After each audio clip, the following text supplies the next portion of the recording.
They just have to. The beginning of the rise didn't look like the beginning of a rise.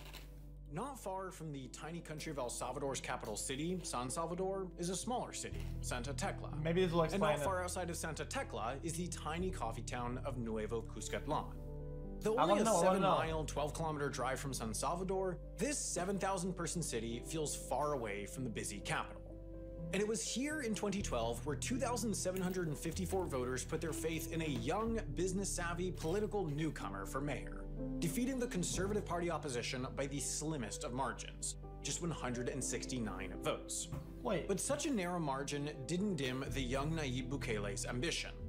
While he ran with the leftist so little votes overall. FMLN, Bukele's campaign from the very beginning focused less on party lines and more on purpose. A confident, energetic 30-year-old bent on snuffing out crime and corruption and investing in education, infrastructure, and community development. Let's look at the little city mayor Today, on the it. marks of Bukele's time as mayor are hard to miss in Nuevo Cuscatlán. First came education.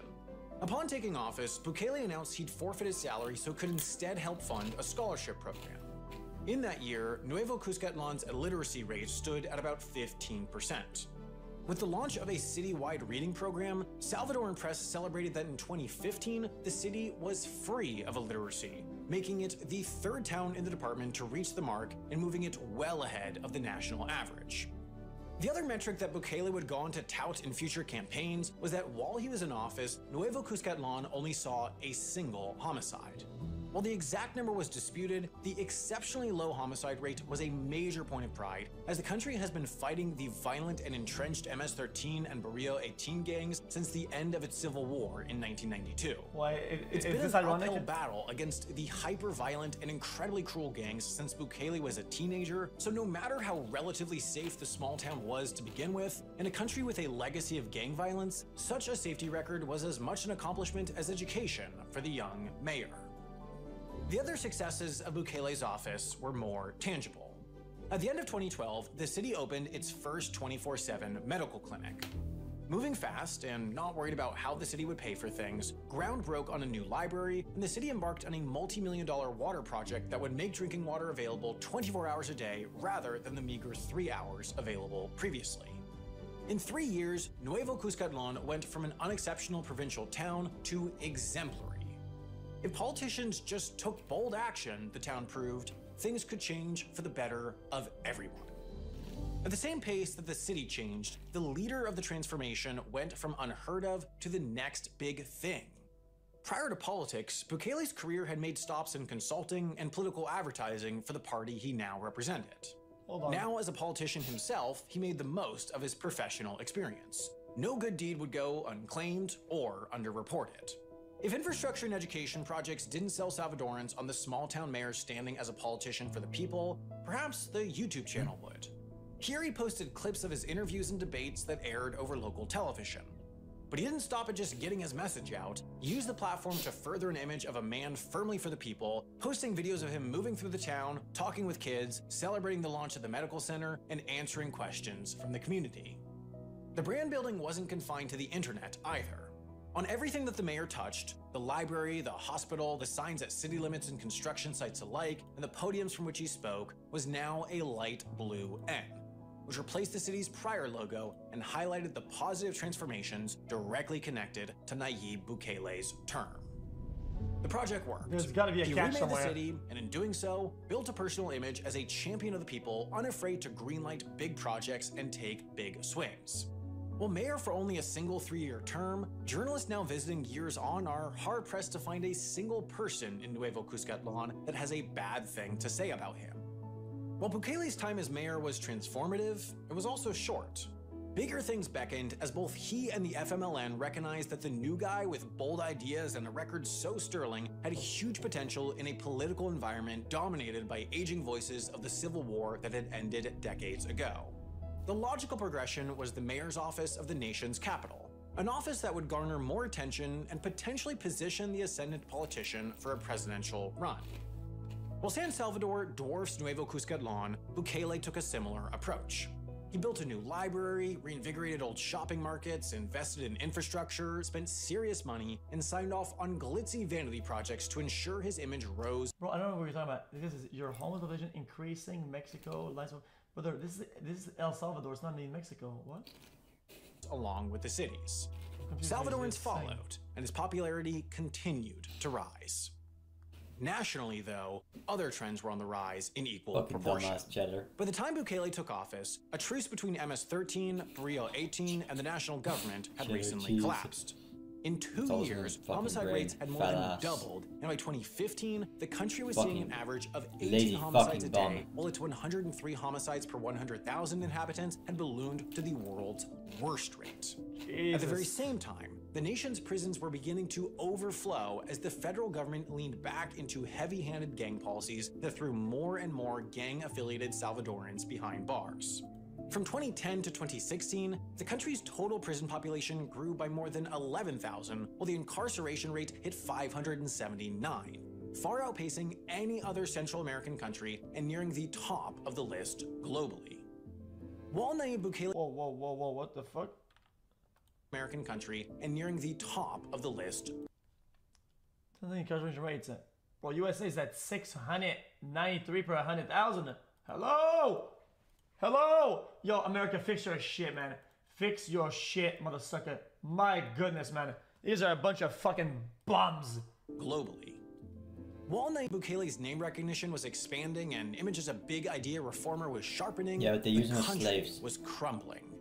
Gangs killed dispassionately, while the government arrested citizens indiscriminately.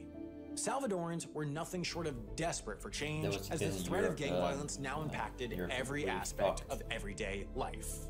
Old politicians and old policies just weren't enough anymore.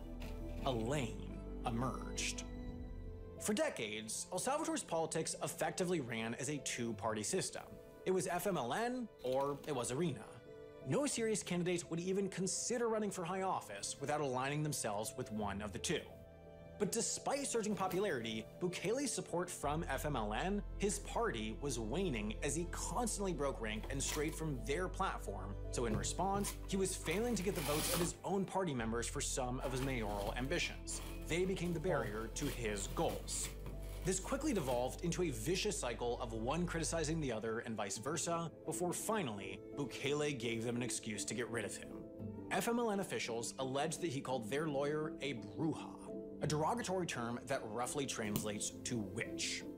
This, and its violation of their ethics policies, was the reason given for his expulsion from FMLN, but all understood that it was heavily, if not entirely predicated by his increasingly distant and hostile relationship with the party. The fallout with FMLN took Bukele off what appeared a predestined path towards the presidency. He clearly couldn't join ARENA, the opposition, and without either support, precedent suggested a successful presidential run was impossible. But regardless, he forged on. Wanting to form his own party, but unable to in time for the upcoming election, Bukele teamed up with the Grande Alianza para la Unidad Nacional, meaning his incredibly long-shot presidential run could begin. Both traditional nominees, backed by the traditional parties, ran traditional campaigns, rotating between TV appearances, radio interviews, and stump speeches about why they'd be the best person to put at the helm of the Salvadoran political system. Bukele, meanwhile, argued that the system itself was the problem. He promised to gut the establishment and its corruption, largely delivering this message through Facebook. He was biased. Bro, this guy, Wendover, usually does pretty good at being biased. A lot of times the things look biased because of a lack of time. It would take a lot to explain the history behind it. On Twitter, attaining skyrocketing engagement. He does decent a lot of times. His few physical campaign events more closely resembled parties as he hosted dressed like a Silicon Valley CEO. It's the exact same music. Presidential candidate. You would hear in those election day neared, ads and garbage documentaries. So confident in his position, he didn't even always way too fucking positive with the mainstream political candidacy system. It may have been risky, but it worked.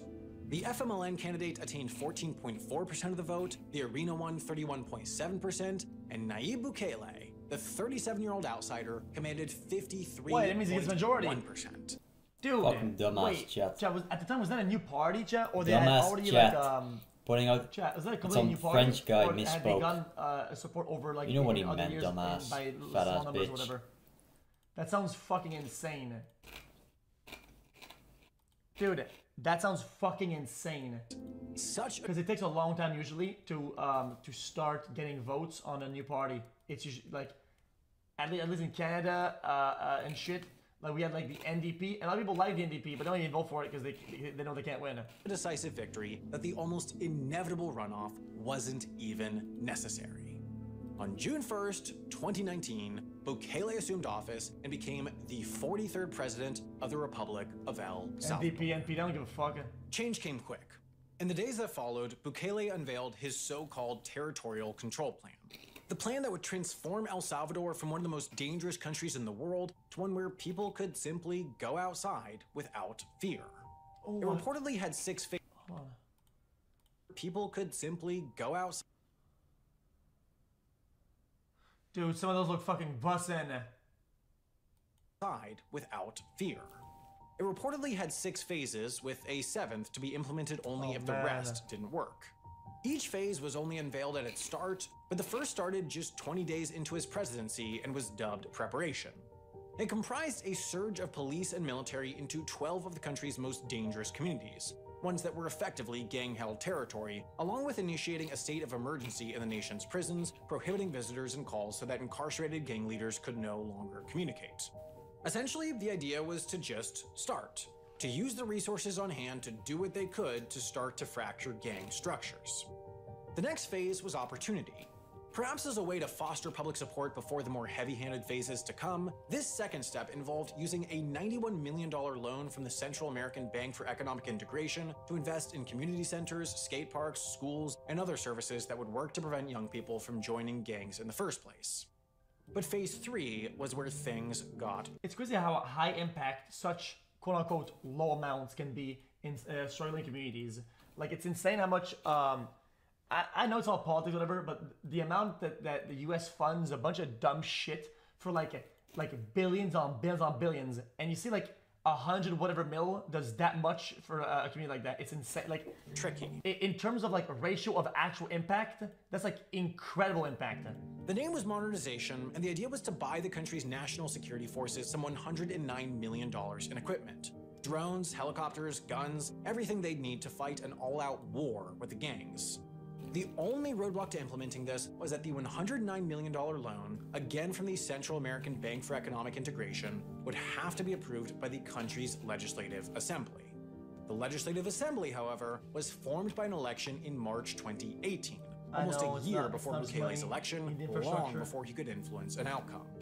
Therefore, the Legacy Arena and FMLN parties held 53 of the 84 seats, a firm majority, while Bukele's adoptive party, Ghana, had just 10.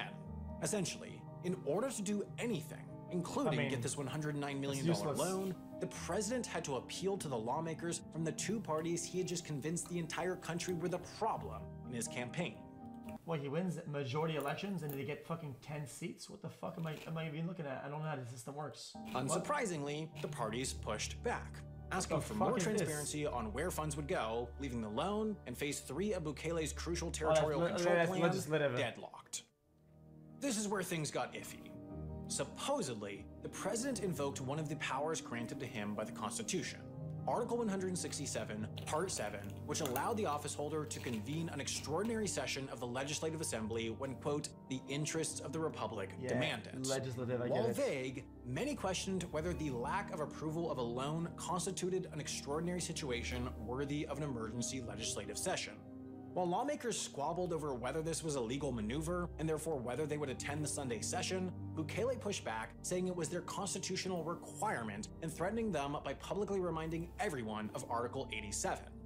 Article 87 of the Constitution states that people have the right to mount an insurrection if lawmakers fail to follow the Constitution, and therefore, Bukele implicitly asked his supporters to come to the Legislative Assembly prepared to overthrow the government. So they did, surrounding the building, but ultimately only sounds legal. I mean, if there's a legal fucking clause for it, I mean, shit, 20 of 84 lawmakers showed up, far from the minimum needed to legally vote on legislation. Regardless, Bukele arrived, and not alone. Yeah, Trump. Marching into the Trump, quote unquote, allegedly did this, but I don't think this is something in the U.S. fucking playbook that says if people fail the people, you can storm the Capitol, bro. They just don't say with that. him were dozens of police and military personnel donned in military fatigues and armed with rifles. While they surrounded lawmakers, Bukele delivered a brief 10-minute speech demanding a return to what he considered constitutional order, furious that the majority of lawmakers disobeyed his dubious order. Now the key question was what— Wait, hold on. I didn't catch that. Fuck, sorry. With rifles. While they surrounded lawmakers, Bukele delivered a brief 10-minute speech demanding a return to what he considered constitutional order, furious that the majority of lawmakers disobeyed his dubious order. Now the key question was what this event actually was. Was it Bukele bringing in the army and police essentially as props? Visual devices to convey the importance of passing the legislation that would better equip them? Or was it a show of force? An implicit threat? A reminder to lawmakers that the guys with the guns were on his side, which they very much were, given the $109 million he was about to give them. While this series of events was quickly considered a constitutional crisis and critiqued the world over, distraction came quick as the COVID-19 virus reached El Salvador's borders. On March 21st, the president announced a mandatory nationwide lockdown with violators subject to detainment in special pandemic containment centers. Jesus! Almost immediately, potential legal issues arose. Some 70 people were arrested in the early hours of March 22nd before the details of the president's decree were even published. That is, arrested for violation of a law that wasn't even officially publicized. Others were arrested for not wearing masks, despite not yet being legally required, others still for traveling to jobs deemed essential by the decree itself. It was a constitutionally dubious law to begin with, but even then it was applied arbitrarily and with problematically generous interpretation. In a matter of weeks, the Supreme Court struck the decree down, saying that detainment without due process could only happen in response to a suspicion that a person might be infected, not simply for violation of the lockdown. Oh man, this is getting fucking all sorts of fucked up, man. Bukele pushed back, building a loophole, saying that those found in violation of the lockdown would not be held for violation of the order itself, but rather under suspicion that they might be infected because they violated lockdown orders. Put another way, the Supreme Court made a ruling, then Bukele and the police just decided to ignore it. All right. This storyline continued in 2021. On February 28th, the country voted in a new legislative assembly, and Nuevas Ideas, the new party founded by the president, decisively swept. This was no surprise.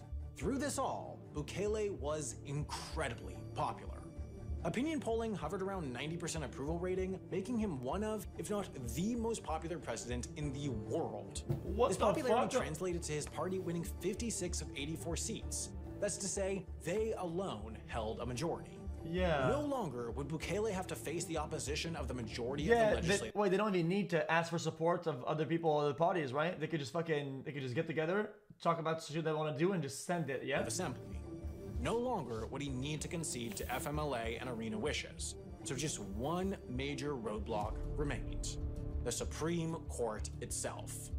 Thanks to the new Nuevas Ideas majority, though, all it took was a vote.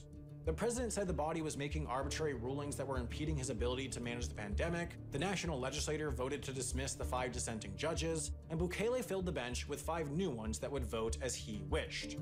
Bukele now, by proxy, held all 3 branches of power: executive, legislative, and judicial, and with that he could do, well, just about anything he wanted. Oh, wait, that's like North Korea. That's exactly the setup that they've been doing over the past whatever amount of decades, no? Yeah. Isn't that how North Korea has it? Where he has like a bunch of dudes and he selected the dudes or whatever, and then they oh, is it China? It's China. It's not China. Korea. El Salvador's weekend of March 25th through 27th, 2022 was tragic. Nobody's exactly sure why, but the gangs were mad. Many speculate in response to the breakdown of a secret truce between them and the government, special treatment in jail in exchange for relative peace on the streets. Whatever it was, some 87 seemingly random people were murdered. Sort of. And Bukele was furious. It's the same family that's been in power every time, right? A small early sign of success of his territorial control plan were reversed in just one weekend. That's how So he went to the Legislative Assembly and they approved a 30-day so-called state of exception suspending constitutional rights. Police wouldn't have to tell people why they're being arrested, they wouldn't need to read them their rights, detainees wouldn't have a right to legal counsel, and they could be held for up to 15 days without seeing a judge. The state of exception paved the way for mass arbitrary detention. So that's exactly what came quick. Police and military swarmed gang strongholds, arresting any known members, but also arresting anyone who appeared that they could be in a gang. Tattoos by themselves were not— I get it. They use that as a tool to, without like any like warrants or whatever, just storm everybody and just fucking get everybody while they can and be like, at least we got them now into custody, even if it's 15 days and then they extend it or whatever. To get thrown in jail. Police were reportedly subject to daily arrest quotas and encountered little blowback for false arrests. That's a loophole that we see to just arrest anyone that they could imagine being a gang member, regardless of facts or evidence. By midnight Sunday of that tragic weekend, some 600 people had been arrested. By the end of the week, 6,000. And now, 1 year on, with the state of exception having been renewed and renewed and renewed, nearly 70,000 suspected gang members have been detained. 2% of the nation's adult population is behind bars, in overcrowded prisons stuffed 3 or 4 times beyond capacity, waiting to make their way through an overburdened judicial system. Mothers and fathers still search in desperation for their arrested children, unable to track them down in the system even after a year, but increasingly they're being sent here. Chab, they know how to fucking get public approval. Think about the public that live there, right? All they see is like 80 whatever people got killed or whatever. They see their local, like, let's say fucking family members getting killed, whatever, all this bloodshed, and then they see like a quote unquote solution, right? Even though it's not good, it's not like or like well done or perfect or whatever, they don't give a fuck. They don't give it's less violence, it's less of the people that get murdered. They don't, of course they're going to approve of this. The brand new Terrorism Confinement Center. This facility was built at breakneck pace once the gang roundups began and opened for business. I was right earlier than that. Too far. It was introduced to the nation through a highly choreographed, scripted, and produced 35-minute video tour with Bukele. They want it. Throughout, the video stressed the the president's influence on the project, how his logic and smarts created a better system, and exhibited the scale of the security forces, thanks to Bukele, the quality of their equipment, thanks to Bukele, and the ultimate degree of control the government would have, thanks to Bukele. After all, the prison was capable of holding some 40,000 inmates, making it the largest prison in the world, a single facility capable of housing the population of a small country. The thing is, all of this worked. While in March 2022, the country averaged 4.8 homicides a day, a bump upwards over the year's average of 3.1, April, the first full month of the roundups, saw just 1.3. In May, the trend continued. Just 0.5 homicides a day. In fact, since April 2022, not a single month encountered an average daily homicide count over 1. While some question the exact validity of the data, the broad truth is undeniable. El Salvador is as safe as it's been in decades. I mean, no way the margins being misreported to amounts that like go way beyond the I mean, for the first time in many residents' lifetimes, people can actually walk the streets, actually live life without fear. The feeling is freeing, life-changing. After decades of hopelessness, it's like living in a new nation, one with a better, brighter future. Bukele is as popular as he's ever been. The checks and balances of power may have been degraded, the judicial system may have broken down, thousands may be unjustly detained, but in the opinion of the vast majority of Salvadorans, the ends justify the means. Yeah, I was about to say. Polling shows Bukele's approval rating still around 90%, making him still perhaps the most popular president in the world. Elsewhere, however, his image is different. I mean, you could debate this for a long time, but at the same time, it's really tough because people are yeah, but elsewhere doesn't matter. From the, like what this comes the only way it's gonna matter if you I don't know. blow Bukele has been fucking condemned by just about talking them anyone down in from the his business position. of condemning. some war United Nations, bullshit. Human Rights Watch, U.S. State Department, international media. Block them Very few economically. come to Whatever. a support globally. You pull some bullshit and All you express antagonize them. concern for the backsliding from democracy. That's the only way you're gonna. El Salvador is you're gonna 9 do months anything away about from it. its next A presidential foreign elections, nation. and Bukele It's just has dumb. announced You're his gonna fuck running. everything up. This is despite what Article 152 of the country's constitution reads. Quote, "The following shall not be candidates for the President of the Republic. He who has filled the presidency of the Republic for more than 6 months, consecutive or not, during the period immediately prior to or within the last 6 months prior to the beginning of the presidential period." This line was always interpreted to mean that one could not be president for 2 consecutive terms. Until 2021, when the newly overhauled Bukele-appointed Supreme Court reversed course, saying that consecutive terms would be allowed. Little legal justification was given, only that denying a second term to a popular president would be denying the will of the people. This is true. The people want Bukele to remain in power. He has seemingly solved the nation's biggest issue in a way that the people are supportive of. He's done the job he was democratically elected to do. Across every step in the process, he has retained the support of the people, even as he consolidated power across all 3 branches of government. He now has few, if any, legal checks on his power, considering he's able to modify or reinterpret the Constitution as he pleases. He is essentially a democratically elected dictator.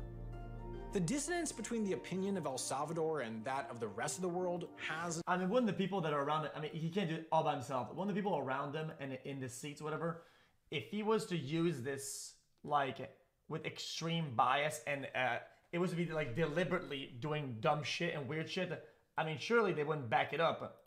Surely. An air of all paternalism of them, to right? it. It feels like the developed world is telling El Salvador that it knows best, that the Salvadoran people are incapable of making decisions for themselves.